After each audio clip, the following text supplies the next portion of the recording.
Jackson Podcast.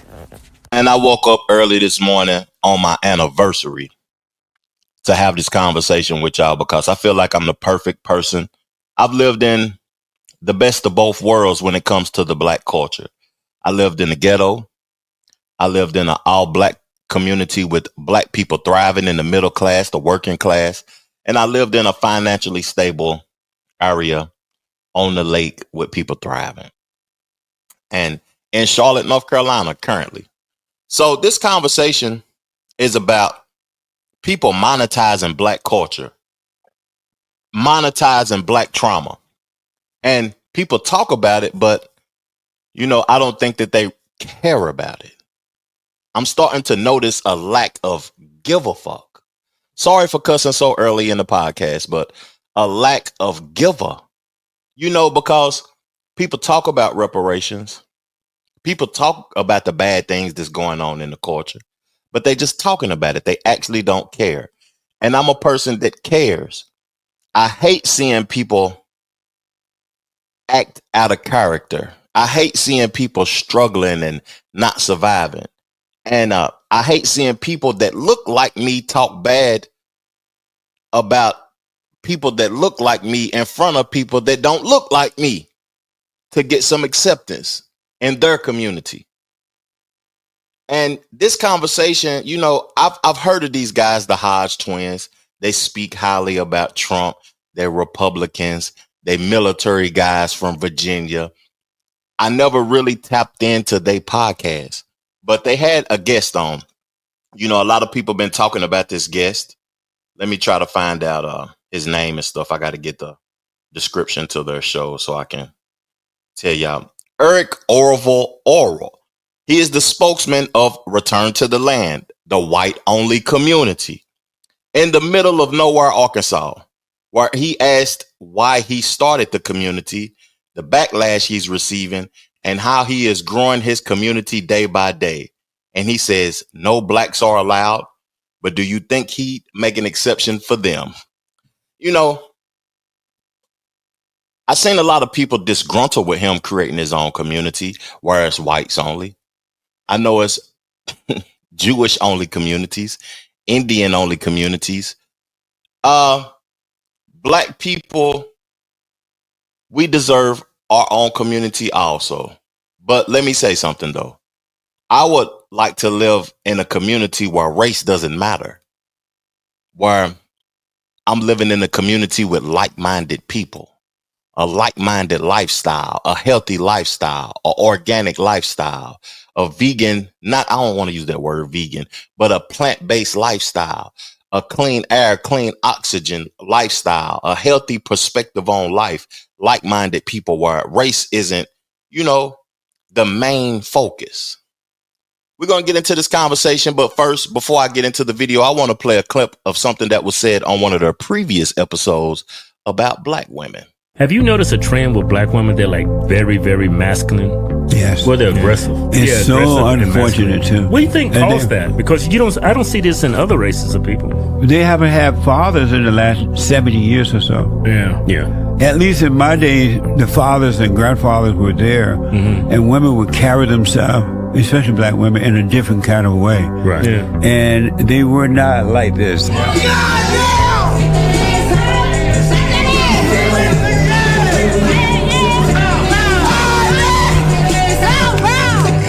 There is no way any woman that I know would have been acting like this. That changed once the civil rights movement came along, and the government became the daddy of the family, and they pushed the man out of the way. These women are lonely, they're lost, they're empty, they're yearning for a father.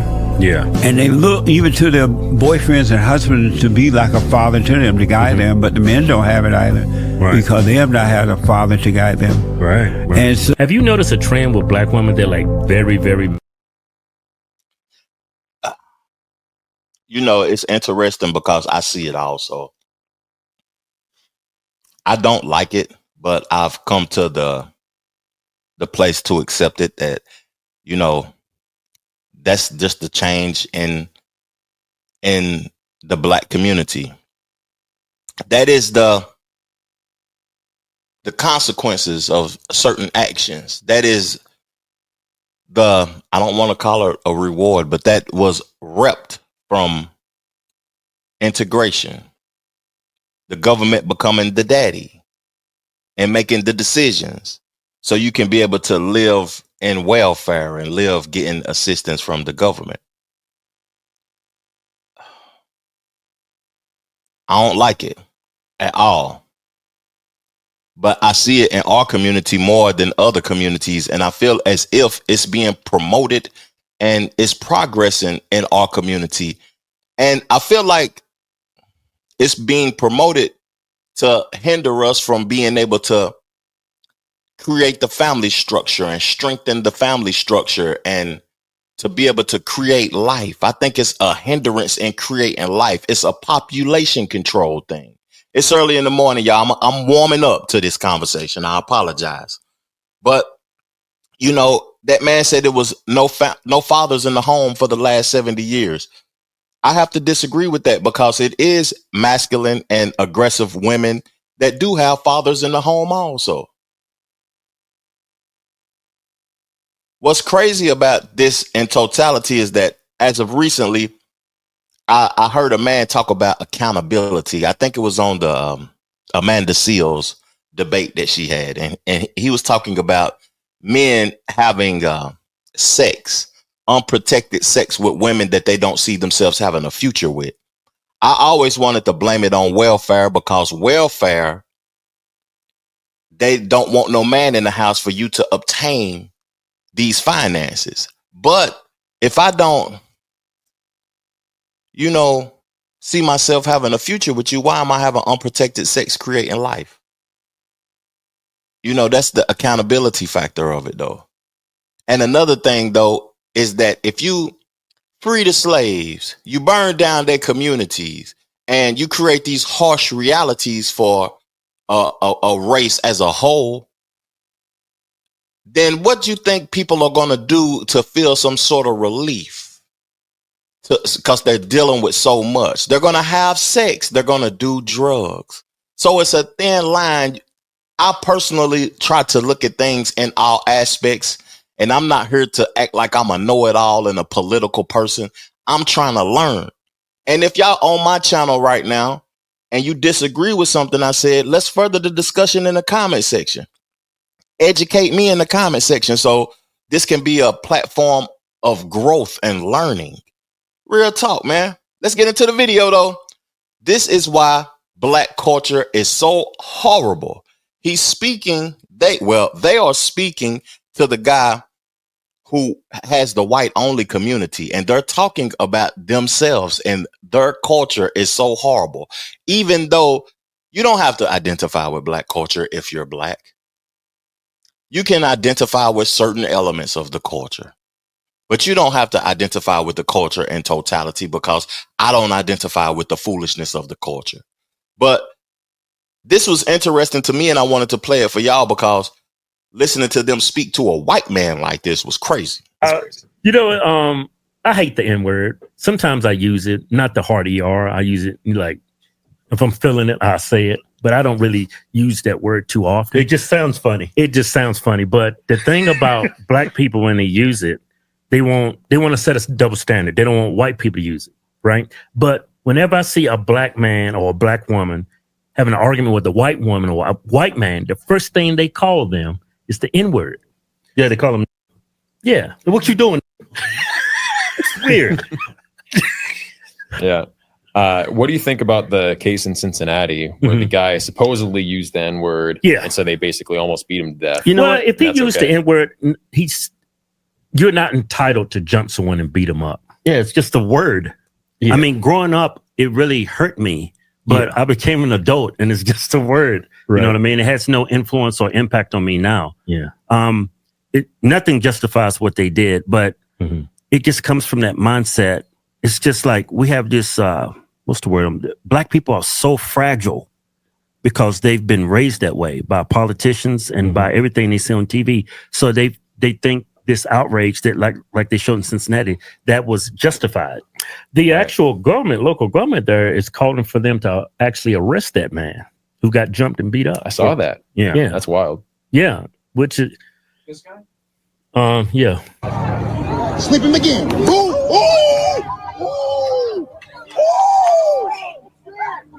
This is like a party for them. Yeah. They take pride in this.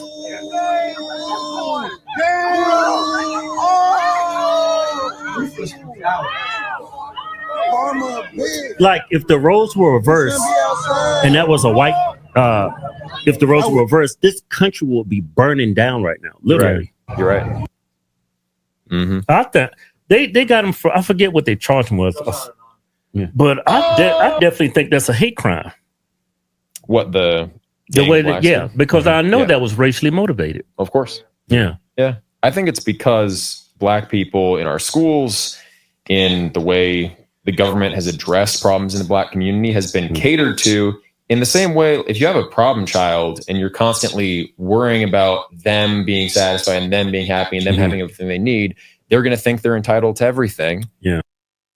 I want to stop him before he talks, because he's talking about the way that the government treats black people in totality, and he views black people as a problem child. But what I want to say is that those guys was talking about when those black people was putting hands on that white person for using the N-word towards them.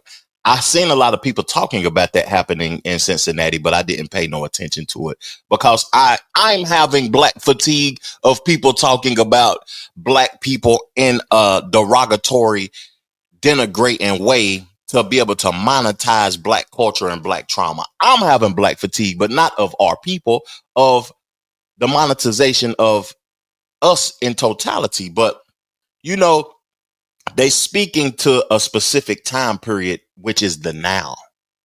The time period that we're living in now, we see these things, and he said that looked like they're having a party by putting hands on a white person. Now, if we go back 400 years ago, when it was being celebrated to hinder black people and the KKK and all of these things and burning down and hosing black people, the fire department hosing black people, we've seen those things.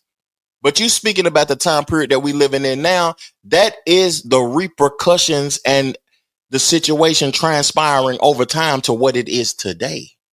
I don't know when we're going to heal from all of this, but I want us to heal from it, to be honest with you. And I want to say something before I play the clip. I don't agree that black people are fragile people. I don't agree with it. And I also don't agree with, and I don't react to white people using the N-word towards me. You know, the reason I say that is because that is a sign of the trauma that you're dealing with. That is something that is going on with you internally. You calling me a nigga as a white person doesn't have no effect on who I am. It doesn't validate nothing about me. That is a sign of what's going on internally with you. Let's go. Nothing's going to satisfy them. You know, it's like reparations. I get the logic behind it. And if you're a descendant of a slave on a plantation and that plantation is known and we know where that money went, maybe in some cases, yeah, you're entitled to that money. But in general, it's like white Americans have been net taxpayers for decades, for 100 years. Right. And black Americans have been net tax recipients. Right. So we've paid our reparations and then some. Yeah. Thousands of white people lost their life so I could have the freedoms that I have today. Yeah. You know what I mean? Right. The white men actually freed blacks here in America. Right. And around the world. I mean, the British Empire fought wars in Africa to free black slaves in Africa from black Africans. Yeah. Do you think because when I look at the black community and I compare them to other ethnic groups like Latino, I mean, we're the absolute worst in every category. Do you think reparations will repair the black family? No, I don't think so. I don't think by giving people a handout that you encourage hard work. You have to teach a man to fish. It's common sense. It make it worse. Yeah. Yeah, to give them a taste of the good life. And then when that money's all up, that wasn't enough. Right. It's like people who win the lottery. They end up broke. Yeah. Yeah. I think overwhelming majority of them are like over 90% winning hundreds of millions of dollars. They're broke in 7 years. It's crazy. Well, when you look at people in the NBA, the NFL, they made millions of dollars. They go broke. Yeah. They made a huge documentary about that on ESPN. They said majority of all the NFL players, basketball players, professional sports in general, like after a certain amount of time. I'm sorry for continuing to stop these guys, though, but y'all can go check that out on your own time in totality after I give my piece. I'm just trying to speak to the topics at hand. You know, the white guy said nothing is going to satisfy them. Reparations. You know, I feel like reparations is a debt that's owed. I feel like satisfaction is something that the white man can't give me. You don't have that control over me to feel as if you doing something for me is going to satisfy me. That is arrogant than a motherfucker. And he also said that it was a handout.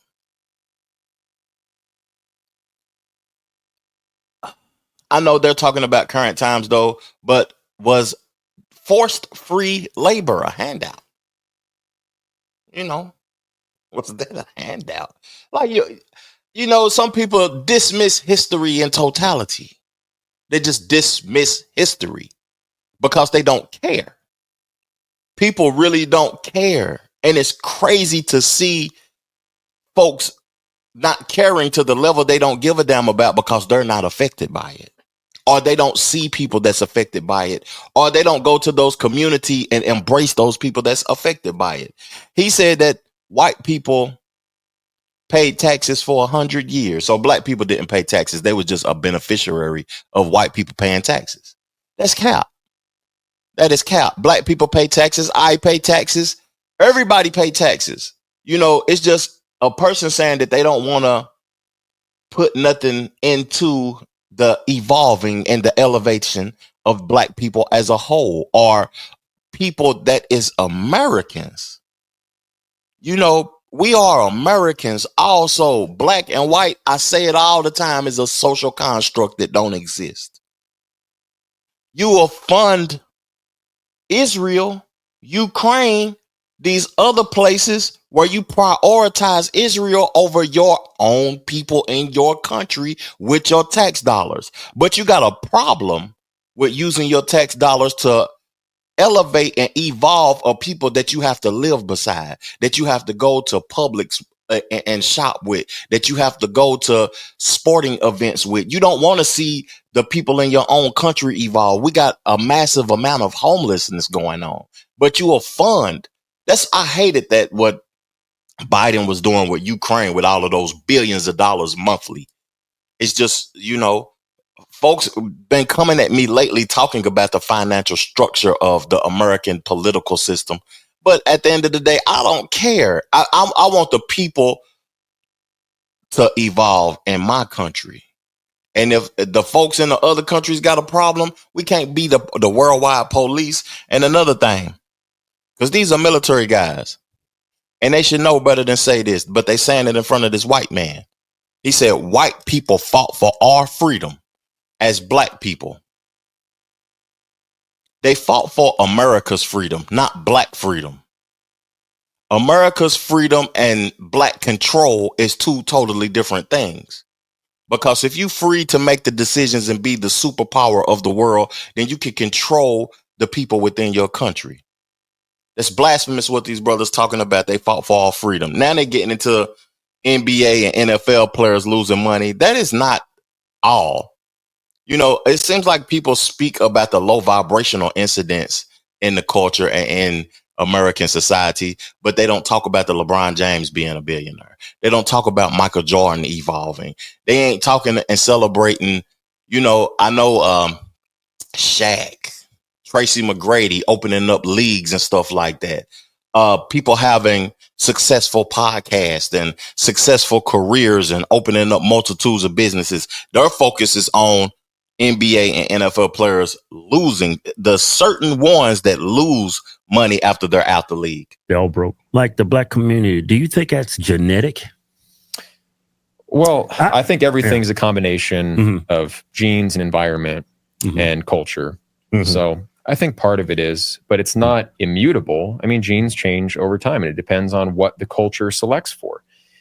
Africa, sub-Saharan Africa, didn't have the wheel or two-story buildings before European settlers got there. They That's didn't have crazy. writing. What was they using? Squares?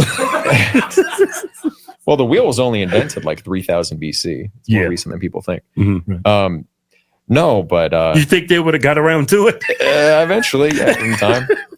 No, I mean the environment was different. In Europe or East Asia, you had to survive the winter, and so you had to save seeds, and you couldn't just consume every. You had to plan ahead, right? And so the environment was just different in that part of the world, and so it selected for different attributes. It's not bad. It's just we have to recognize there are really deep-seated differences. But I think we have to be forward-looking, and I think part of intentional communities for me is the freedom to set your own standards and say, this is what we're trying to become. And if you don't have that intentionality in how you get together and organize, well, then anyone can come in from anywhere, and then you don't determine that culture. You don't have control over it, and it's going to be probably the least common denominator. I just don't get how our community, they embrace like the worst things in society. I gotta think. I mean, when I listen to our music, because you go back in the past, our music was very beautiful. Like Motown back then, and the music meant something. Like now, you listen to the music, it's just like.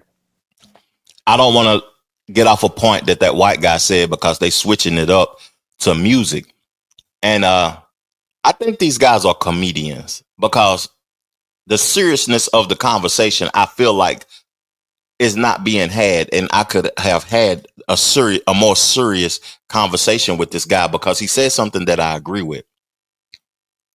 And he's very calm. It doesn't seem as if the white guy is being malicious, but he said intentional communities. I feel like that's something that is beneficial for real. An intentional community of like-minded individuals. Forget the race aspect. But if you want to take it down to the root of race and you want to keep your race pure, I can understand that. The purity of the race. But is that a form of control? That is interesting, though, to have an intentional community where people are like-minded and their intentions are similar. It's like satanic. I think it keeps getting pushed by big corporation. Nobody calls it out, and then when you try to call it out, they call you a sellout. Well, I think that's the Jewish community. I think that's the Jews, the music labels. Well, they own a majority of them. Yeah. You think the Jewish community will let like Jewish kids rap that garbage? No, hell and no. behave like that? They would never let that happen. But they'll let the black community do it. And when I say these things, the black community is like, oh, shut up. Just a sellout. That started real early with Jewish producers, leading things in a certain direction. Tin Pan Alley, like Harlem in the early 20th century. It was Jewish producers setting a certain tone. Didn't know that. Wow. So, I don't believe in systemic racism the way black people twist it, like the white man's trying to keep me down. I think it's more of an environmental thing that society's created for black people, and they've accepted it because for whatever reason they haven't called out the Jewish producers or the filth that they brought in our communities. Like you go into a black neighborhood, there's liquor stores everywhere. There's Planned Parenthood. You don't see that in the upscale white community. I was in Huntington Beach. They got a liquor store on every corner. And there's no crime in Huntington Beach, California. It's all white. Yeah. It's a lot of Latino, but you don't see it. But when you put it in the black community, it's just because of the music we listen to. I don't know, but the white people don't go out there. They listen to it. They'll go out and start robbing and killing everybody. But white people, they know how to turn it on and turn it off. Yeah. Blacks don't for some odd reason, which is crazy. Like, Nick Fuentes, right? Sure, yeah. He brought up a very interesting point. He says, blacks, I hear this argument. It's because of our music. It's because of our culture. Well, a lot of white people listen to that same music, but we don't do the things that's detriment to our communities as black. I got to stop them because I create music myself. Art imitates life. I mentioned this a multitude of times, man. People create art based upon their reality most of the time. And the good artists do also, though. But I hate to say this because they keep using black community, black this, black that. And they speak in community as if black people have a community. We don't have a community. It's not one community in the United States. And when we built communities, they tore them down viciously. It's not one place in America where the black people own the bank, the black people own the hospital, the black people own the pharmacy, the church. Everything is black owned. The black people own the farmers market, the crops and the grass and the food. They got the water. It's not one community in the country like that. To me, these communities that they talking about are owned by the government, and they're letting black people that is not financially stable live in these federally funded communities for a low wage. Hit me out in the comment section. Am I right or am I wrong? Let's go. No. I take notes when I watch these things. So they talked about Jewish individuals funding black music. Black music isn't the end all be all of the decision making. And white people do mimic black behavior also. It's just not black behavior. They do mimic black culture music. They try to dress like us. They try to smell like us. They try to act like us. They want to be in a part of gangs like us. And then they'll try to get in and say that they was the ones who originated the shit. They always steal what we created after they monetized it. But, you know, the programming is so strong musically. I don't know what we can do about it because it's programming the children, and the children are influenced by it. And when they're influenced by it, they ain't listening to the older people because they feel as if what the youth is doing is better and it's more cool. The programming is strong. I see 50-year-old brothers out here still listening to 20-year-olds talking about shoot 'em up and the ops and all of this shit and inheriting terminology from hip hop culture. I'm getting to a point where I'm getting older and I'm starting to see the foolishness for what it really is. People are celebrating junkies when at one point in time we was listening to music that was success stories. It's just weird. Yeah, white people. That's why I say whites. I think it's a capacity thing. It's gotta be. It's like we stumbled across this word epigenetics, and I think that explains it. Yeah. Do you think that's we come from different environments, so we think different, we behave different. Like you see all the twerking that black women do. Mm-hmm. They've been doing that in Africa since the beginning of time. That's nothing new. Yeah. Yeah, I wouldn't say it's immutable though. Yeah. You know, just like I was saying, the Germanic tribes were as violent as sub-Saharan Africa is today, 1,000 years ago. So, or 1,500 years ago. So it's going to take 1,500 years to fix it. Well, I mean, we can maybe get it going a little bit faster. Right, no more today. Right. Yeah, like white culture brought us the first black president in this country. He was raised by his white grandparents. That's crazy. I think that's beautiful. So I think you're absolutely right. It's not immutable. You can change these things. And there's some parts of what America means and what Western civilization is that are universal in a good way. It's not just of whites and for whites. You know, I believe there's a deep European heritage that's worth preserving, that I feel like I'm a part of, that people of European descent are a part of. We ought to protect it. But also, like all of the science that we discovered and shared with the world, that's not just ours. We don't have some monopoly on truth. Right. And government and equal rights and how we can get along as a society as a whole. I don't think that, you know, whites should be in charge of that. And if whites aren't in charge, then we can't maintain it. I think America can move forward very successfully with all different groups of people, with different backgrounds, not because it's a white civilization, but because it's based on true principles of justice. You know, so I think you can have both. And this is one thing I see on the right. People try to conflate that America is all about ideas and white culture doesn't exist. Ancestry is not important. That's such BS. Obviously. Yeah. Yeah. It's like, I built my house for myself, my family. If someone puts me out of my house and takes my place, but they have the same ideas, I don't care. That's my house. Right. You know, so you have to care about your own, but also those ideas matter. It can be both. Yeah. So, yeah, I think the white people that founded this country, they had a blueprint what the family should look like. And when you see other ethnic groups like Asians or Latinos and even blacks, when they assimilate to that culture, they do great. You thrive. But so why don't you think like majority of blacks don't want to assimilate to the blueprint that the founding fathers of this country laid out? I think because of this resentment that they have, that they were the victims of slavery and the victims of segregation and Jim Crow. And so, I mean, if that's the oppressor, you don't want to identify with the oppressor. And you don't want to be like anything good. Yeah, exactly. But there's good and bad, just like there's good and bad in the black community. Right. You know, like Charlie Parker was a genius. Miles Davis was a genius. I think there's a lot of good that came out of the synthesis of black American, white American culture. And we shouldn't shy away from that. But no, I mean, you have to see the good and bad in everybody. That's part of Christianity too. Right. It's like, we're all flawed. All communities are flawed. All nations are flawed. All individuals are flawed. Right. You have to have hope for the future. Yeah. I think that explains why black people came up with these ridiculous names.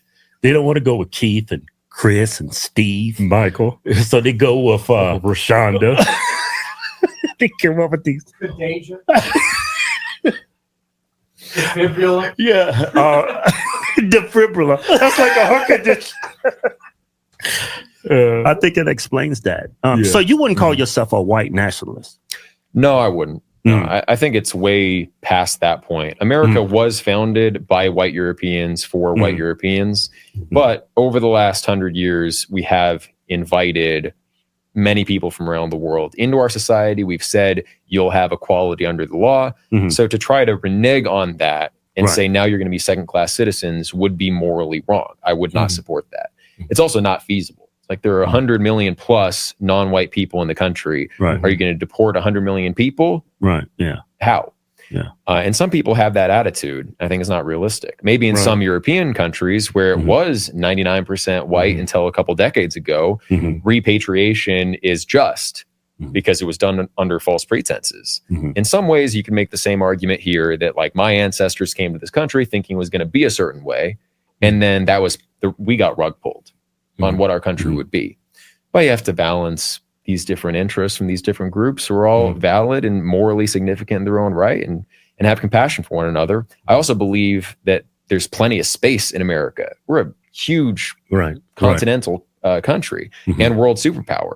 And so we can still benefit from other groups thriving in our country as white Americans. And that doesn't mean that we don't thrive. But we have to get our government to recognize that, like, projects like mine are legitimate and are protected by our constitutional rights. Yeah. Well, if they shut you down. Let me stop him right there. He may not identify as that, but he has a superiority complex. And those guys view the twins. They view white people as superior also. I can just hear it. The reason I hear it is because of they're talking about creation and founding fathers. You know,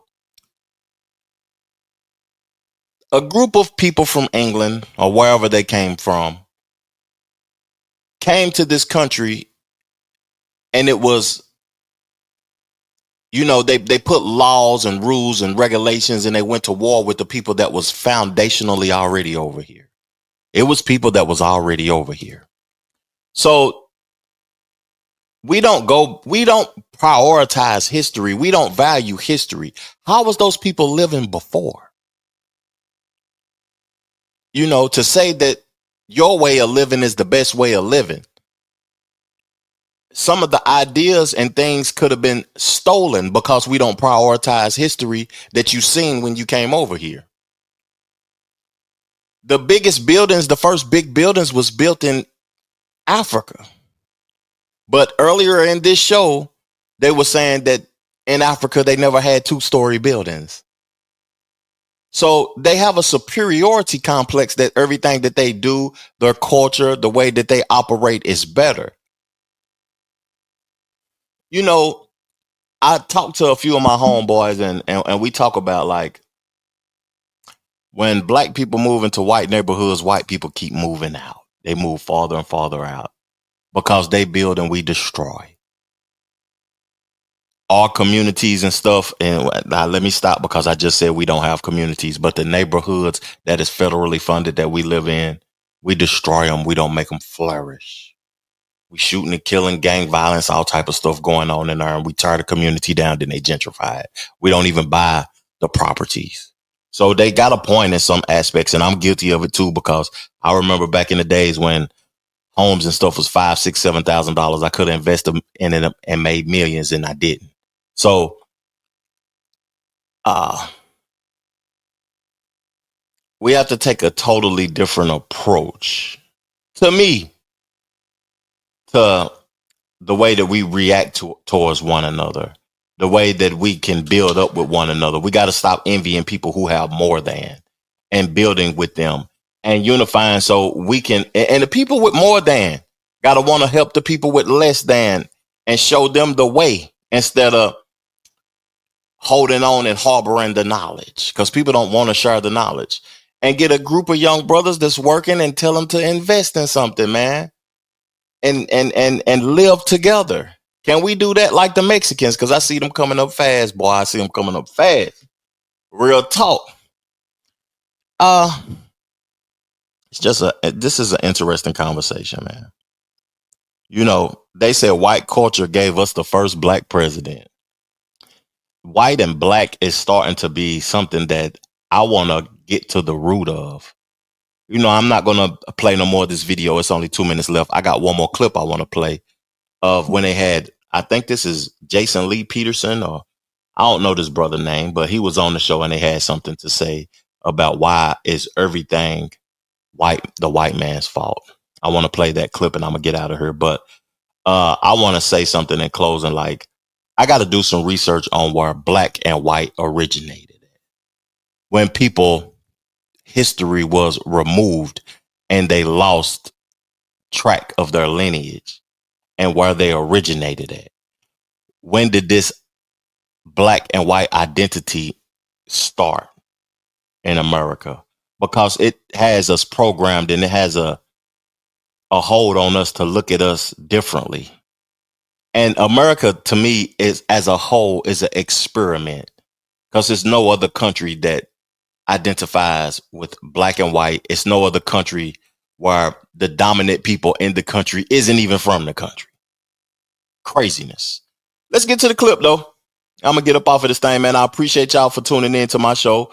What did y'all hear on this show that really struck a nerve, that really caught y'all attention, that you're going to leave something in the comment section, and I'm going to be down there with y'all to be able to further the discussion also. But just let's chop it up, man. I'm thankful for everybody that's here. Hit the like button. People have been slacking on hitting that like button. I need y'all to do that, man, to help me trigger the algorithm, because these educational conversations, I think people don't care about, black plot no more. People monetizing it and speaking about it, but do they really care about it? A lot of black people live in ghettos. A lot of blacks think that the reason why there's neighborhoods is called ghettos because it was fed guns and drugs, and the white man dropped it off there, and that's why they live in ghettos. Yeah. Well, even if that's true, it doesn't mean you have to take the guns and shoot your brother or your sister or take these drugs. That's you right. still have a decision over your own fate. Why does everything got to be the white man? I interviewed so many blacks and they said that, right? Yeah. Oh, the white man brought the drugs into the neighborhood. So I'm like, did they make you take the drugs? Did they make you shoot that dude? Right. Let's say that the white people brought the drugs. Right. They didn't tie you down and make you take the drugs. Right. They don't seem to understand that though. They claim everything bad just happened to black folks. Yeah. Because of white folks. Because of the white man. Yeah. That's a sad way to live, right? Yeah. What a sad way to live. I have no argument with that. I don't agree that it was the white man, though, because I feel like the white man has his own struggles, just like the black man, by identifying with white because he don't know himself. He don't know his lineage if he's identifying with being white. I feel like the government did that, not the white man. Even though the government may be the leader. I mean, even though the white man may be the leader in American government, it's just that it's been a plot against black people to keep them down, my opinion. And we have so far, been systematically, I want to use that word, systematically oppressed. And we have embraced the oppression. But if a young individual is watching this now, don't embrace the oppression. Don't agree with the culture that you don't want to identify with. Don't listen to the music that is promoting drug use and sexual, foolishness. Focus on you and your loved ones and the people that's like-minded in your life. And if nobody is like-minded in your life, pray for like-minded individuals. Because it's real out here. And life is good if you live it on your own. I promote and preach unity. But if the people aren't like-minded, it don't matter if they look like you or not. Black culture has its problems. But is it horrible? It's elements of it that's horrible. I could speak on elements of white culture that's horrible. I could speak on elements of Chinese culture, Asian culture, Mexican culture that's horrible. But people seem to get likes, clicks, and views when they talk about us. People seem to want to identify with us. They're infatuated with black. When it comes to entertainment, when it comes to business, when it comes to models, sports, they're infatuated with black culture. So they only prioritize the things that they view as horrible. Thank y'all for tuning in to my show, man. Peace, love, plenty of abundance. Make sure you go get you some money and I'm gone.